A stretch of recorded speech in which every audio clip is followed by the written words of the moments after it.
ഹരി ഓം. ഖണ്ഡം 2 വൃന്ദാവന ഖണ്ഡം. അധ്യായം 9. ബ്രഹ്മാവ് ശ്രീകൃഷ്ണനെ സ്തുതിക്കുന്നു.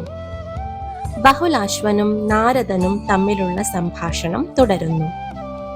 ശ്രീനാരദൻ പറഞ്ഞു: സൃഷ്ടികർത്താവായ ബ്രഹ്മാവ് ഭഗവാൻ ശ്രീകൃഷ്ണനെ സുദീർഘമായി സ്തുതിച്ചുകൊണ്ട് 3 തവണ പ്രദക്ഷിണം വച്ചു.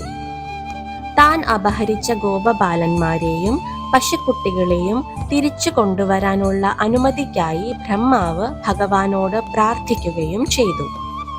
അനുമതി കിട്ടിയ ഉടനെ താൻ ഒളിപ്പിച്ചു വെച്ച ബാലന്മാരെയും പശുക്കുട്ടികളെയും തിരിച്ചു കൊണ്ടുവന്ന് ഭഗവാന്റെ മുൻപിൽ എത്തിച്ച ശേഷം ബ്രഹ്മാവ് സ്വധാമത്തിലേക്ക് പോയി.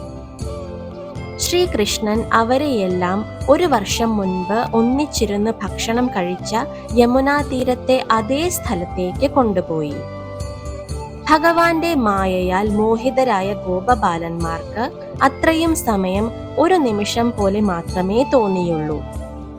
ഭഗവാൻ ശ്രീകൃഷ്ണൻ ചിരിച്ചുകൊണ്ട് അവരോടൊപ്പം ഭക്ഷണം കഴിക്കുകയും ശേഷം അവർക്ക് അഘാസുരന്റെ മൃതദേഹം കാണിച്ചു കൊടുക്കുകയും ചെയ്തു. 1 വർഷത്തെ ഇടവേളയായതിനാൽ അവിടെ അഘാസുരന്റെ അസ്ഥികൂടം മാത്രമേ അവശേഷിച്ചിരുന്നുള്ളൂ.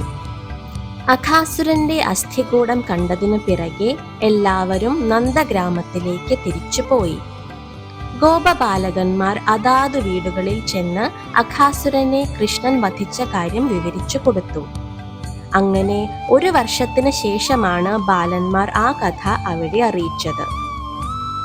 ഇവിടെ 2ാം ഖണ്ഡത്തിലെ 9ാം അധ്യായം സമാപിക്കുന്നു.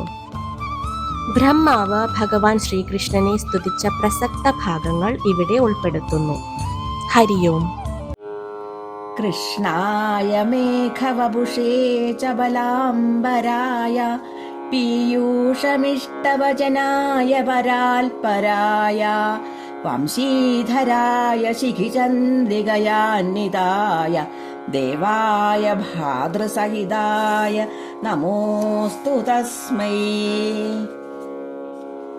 ഭക്തോ ഭജേത ജപദീം ഹൃദി വാസുദേവം നിർധൂമവന്നിരിവ മുക്തഗുണസ്വഭാവ പശ്യൻ ഖടേഷു സജലേഷു യഥേന്ദുമേകം ഏതാദൃശ പരമഹംസവരകൃതാർത്ഥ.